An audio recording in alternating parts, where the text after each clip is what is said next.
everybody. This here's Ghost Stories. The female of the species. In the early days of this country, North Carolina's coastal region was the main theater of operations for many a well-known pirate.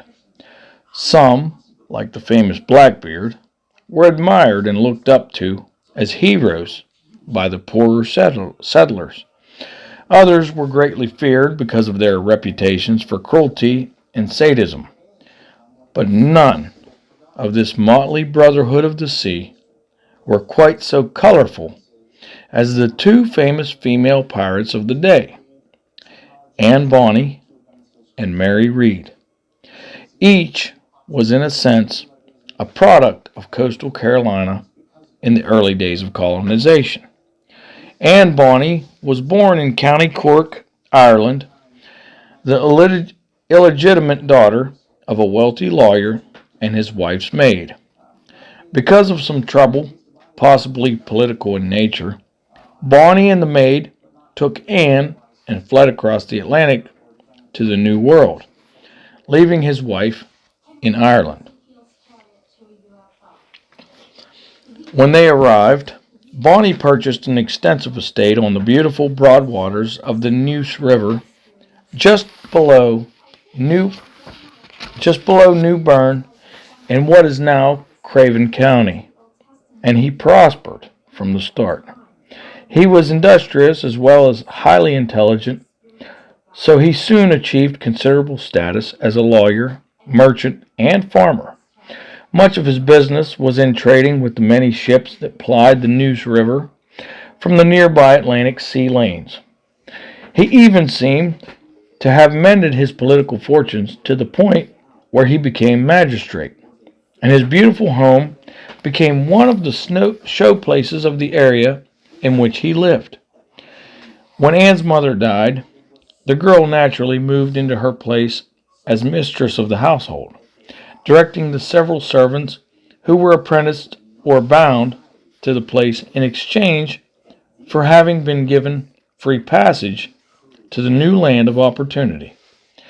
Whether it was the lack of material supervision and loss of the softening effect of a mother's love, or whether it was just Anne's basic nature coming to the surface, will never be known. But the girl soon developed into a self-centered, strong-willed tyrant in her own little sphere. She brooked absolutely no opposition to her will.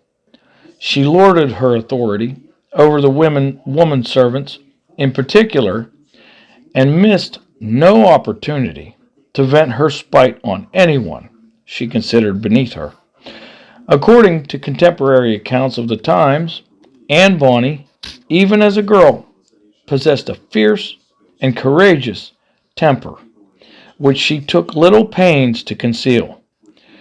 Reliable local tradition insists that when a frightened maidservant once accidentally spilled hot soup over one of her favorite dinner gowns, the enraged Anne sprang from her seat, seized one of the dirks lying on a nearby mantel, and disemboweled the luckless maid with one savage, twisting slash.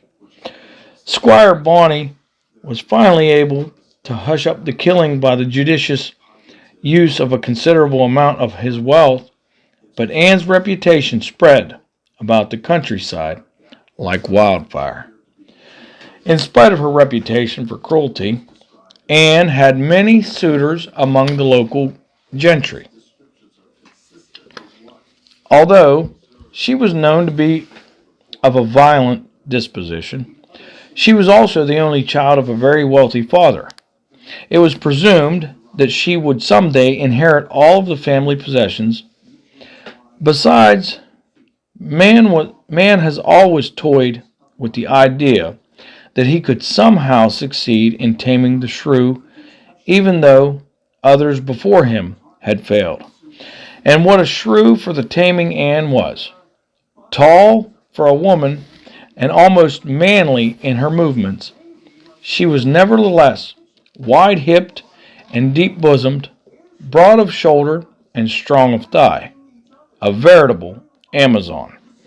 A wild sort of beauty she had, with a wealth of shining, jet black hair and large flashing blue eyes, betokening a spirit that no man had ever been able to tame. She was a superb horsewoman and an expert in the use of sword and pistol, the result of patient training by her doting, though sometimes bewildered father. This was the prize contended for by many of the young Carolinians who lived thereabout, although they all professed undying affection and desire for her, and although several even went so far as to fight duels over her. She treated them all with amused contempt. Milksops, she called them, pretty boys, and fortune hunters. She was the ultimate challenge to every mother's son of them, and they resented her cool disdain. Considering her poor opinion of most men, the manner of her falling in love was most unusual. On her part, it was love at first sight, and the object of her affection was a plain ordinary sailor from one of the merchant ships that had called at her father's wharf. He was a reformed pirate who had taken the king's pardon, and he owned nothing in this world but the marlin's pike stuck in his belt and the sailor's clothes he stood in. But he was young, healthy, and handsome, and Anne was very much taken with him. Who can say what magic or what chemistry first attracts a maid to a man? At first, he ran like a scared rabbit from Anne's bold, open approach. He had never seen a woman like her. His shipmates soon pointed out to him the many advantages of a rich wife, such as Squire Bonny's daughter. Thereafter, the courtship moved at a goodly pace, with overtures on both sides. When the day came, they were sure they could no longer go on without each other. The young couple went to John Bonny and asked his permission to marry. At this preposterous request, all the pent-up worry and frustration this Irish gentleman felt about his daughter broke loose. His hitherto repressed Irish temper flared into full flame. In no uncertain terms he denied their request and ordered the young sailor off his premises, never to return on threat of violent death. Shouting imprecations at the top of his voice against penniless fortune hunters, he ordered his daughter to her room to stay until he gave her leave to come forth. Then, pistol in hand, he escorted the terrified suitor back to his vessel and, and aided his ascent of the gangplank with a mighty kick. Alas, for Squire Bonny, did he really think that he could thus thwart either true love or the iron will of his daughter? Even as the elder Bonny proceeded to quench the heat of his anger by drinking herself into oblivion, Anne busied herself upstairs gathering up all the money and other valuables she could lay her hands on. Having collected a considerable sum, she silently escaped down the roof, which slanted gently almost to the ground outside her bedroom window. She then quietly made her way to her lover's ship, which, under orders of the squire, was even then preparing to cast off and be on its way. By spending only a small part of her valuables, Anne was able to persuade the captain to alter his plans and to take them down the Neuse River and through the ancient thoroughfare by Cedar Island to Beaufort town, where they were married in the little chapel. In Beaufort, she purchased a small but strong coastal schooner with the remainder of her dower wealth, while the little schooner was being outfitted and loaded with cargo. The honeymooning couple spent a few happy weeks at a combined inn and tavern in Beaufort called the Inn of the Three Horseshoes. A fairly new hostelry operated by a man named Jack Reed and his young wife of a few months, Mary. It was a happy time, and it seemed that the very name of the inn presaged a bright future for the young couple. The elder Bonnie did not put in an appearance to mar their happiness. The Inn of the Three Horseshoes became their first home, and each of them felt that nothing could possibly arise to threaten their happiness. At last all was ready. Their graceful little ship was completely fitted out for sea and held a cargo of tobacco and naval stores consigned for delivery in Boston. Although it has always been a tradition of the sea that it is bad luck to have any woman aboard ship, Anne could not bring herself to part with her new husband. So she sailed with him on the first voyage of the new ship.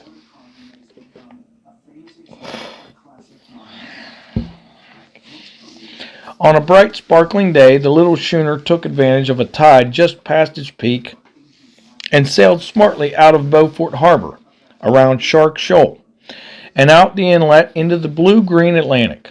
The crewmen, who had been hired in Beaufort Town, seemed to know their duties. They handled the sails and the rigging smartly as the bridegroom leaned expertly against the mahogany wheel, his radiant bride reclining gracefully against the lee rail of the afterdeck. As the sails bellied, taut with the favorable breeze, and the immortal song of the sea began to sing from the forefoot and along the waterline of the little craft. Everything seemed almost too perfect. Little did Anne know, nor could she tell, the horror that awaited them just over the horizon. The fate that now hurried toward them was destined so to change her entire life that her name would go down in history, alongside that of the infamous Lucrezia Borgia of Italy, as one of the most cruel and bloodthirsty female creatures known to the memory of man. In that hour of beginnings, though, no shadow of impending fate spoiled the mood of the travelers as they cleared Beaufort Inlet and set their course to join the Gulf Stream as it swept northward toward Diamond Shoals. Every prospect was auspicious and hearts were high. About mid-afternoon of the second day out, as the bight of Hatteras came into view, a lively brigantine burst into sight, racing from behind the Cape Point before the gentle northeast breeze. Every square sail of her, from the big mainsail right on up to the top gallant sails, was drawing beautifully. Few sights are more beautiful than that of a sailing ship handled as she should be handled and sailed right up to the full of her potential. But the honeymooners scarcely had time to catch their breath in appreciation of this beautiful scene before they saw another detail which caused their blood to run cold. Atop the mainmast, just above the straining white topgallant sail, was a huge rectangular black flag bearing the outline in red of a human skeleton. The very worst had befallen the bride and groom. Here was the greatest danger they could have encountered. The pirate ship Fancy, under the command of the mad captain Edward Lowe. Lowe was known the 7 seas over as an insane seafaring genius whose chief delight was inflicting torture and slow death on each member of the luckless crews of the ships he captured. Early in his piratical career, the left side of Lowe's face had been laid open to the bone and teeth by the vicious saber slash of an adversary. After the battle, the ship's surgeon had tried in vain to sew up the ugly wound. The pirate, by then roaring drunk as the result of his efforts to find both an antiseptic and an anesthetic in the rum bottle, would not lie still. Crazy with pain and rum, he knocked the surgeon senseless and tried to sew up his own face with the curved needle. He made such a mess of it that forever after, his head resembled the caricature of a skull. The yellowed teeth and bones shone through the slit cheek in a horrible grimace, even when his face was relaxed, giving him an expression of deadly menace. There seems to be no doubt at all that the pirate captain was violently insane. Consequently, he was one of the most dreaded robbers and murderers who roved the sea lanes of that day. The very sight of his red skeleton flag struck terror to the hearts of most seafarers. It is said that this capacity to terrify his victims often resulted in the abject surrender of many vessels to his flag without any fight whatsoever. Now, Anne Bonny's new husband was no fool. He knew instantly that their only hope lay in precipitate flight, and he and his little crew very smartly wore ship and fled in the opposite direction in a desperate effort to run into shallower water over some nearby shoals. The brigantine was the larger and faster ship, however, and she already had considerable momentum way on. The pursuit turned out to be no race. Before the fascinated gaze of a score of natives on the shore, the Fancy cut off the little schooner from the shoal, came alongside, threw huge grappling hooks over her rail, and proceeded to send a boarding party onto her decks. When the brief resistance of the crew was overcome and the two ships were firmly lashed together, the mad captain himself boarded Anne's vessel. The scene of human torture that followed is better left undescribed, although the descendants of those on shore talk about it to this day. Anne Bonny was stripped to the waist and tied securely to the mast of her ship. She was the butt of many an obscene and cruel jest as the pirates forced her to look on during intermittent periods of consciousness, while the surviving crewman and her husband were slowly and brutally killed. As the frightened and horrified fishermen on the island watched from hiding in the yalpin and scrub cedar, the lifeless bodies of the crew were thrown over the rail into the midst of an increasing number of sharks, which were attracted by the scent of blood in the water. Anne's little vessel was looted, stripped of her running rigging and fittings, and set afire to burn and drift with the tide. Anne herself was taken prisoner aboard the pirate ship, which soon thereafter returned to the nest of pirates known as the island of New Providence in the Bahamas. This lovely island contained a most amazing government by and for pirates. The Brotherhood of the Sea maintained some semblance of order in disorder. There were fights and duels aplenty among individual freebooters, but strict loyalty was maintained to the charter of the place. Each ship's company was a little community within the general community, and each captain was responsible for the conduct of his men. In disputes between crews, a jury from the crews of other ships was hastily summoned to sit in judgment. Strangely enough, a rough sort of justice was achieved, and there was little quarreling with the decisions of the juries. Only the captain of a ship could pass judgment of death upon one of his crew, and that only with the agreement of a majority of the sailors on the particular ship. The division of the spoils between individual crew members was decided by a strict formula to which all ships adhered, and a percentage of the loot was paid to maintain the stronghold. Released ashore on New Providence as a free woman and left to perish or survive by her own wits, Anne soon became a well-known figure in the community. Although many people believe she never fully regained her right mind after the massacre of Hatteras, her will to live was strong. Anne not only subsisted, she also became one of the favorites of the pirate captains, for whom New Providence was the nearest thing to a home they ever knew. The island itself possessed a spirit, a sort of flavor, that was not entirely disagreeable to the wild, boisterous spirit of Anne Bonny.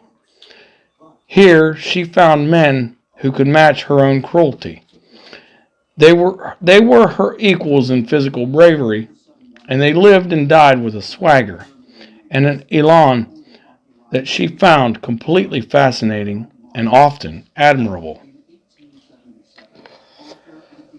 One of the moving spirits in this den of buccaneers was a worthy named John James Rackham. It was this same Rackham who who connived with the famous Blackbeard to maroon the pirate Captain Charles Vane on a lonely island so that Rackham, Vane's former mate, could steal Vane's ship and sail in convoy with Blackbeard. Honor among thieves. Well, Rackham's outwitting of Captain Vane was related with shouts of laughter all over the pirate world, and the trickster was thereby enabled to cut quite a figure in that lawless society. After obtaining command of his own ship in this doubly piratical way, Rackham began to affect breeches made of bright calico cloth. These became his trademark, and he soon became known as Calico Jack Rackham. Anne Bonny and Calico Jack were attracted to each other from the very first. Anne was growing weary of the humdrum life ashore, and one of the conditions she interposed when Calico Jack proposed marriage was that he take her with him whenever he went a-pirating. It was unclear whether any person even remotely connected with the church was present at the pirate wedding, but a wedding there was. A wilder, more flamboyant, and bacchanalian week was never seen, even on the island of New Providence.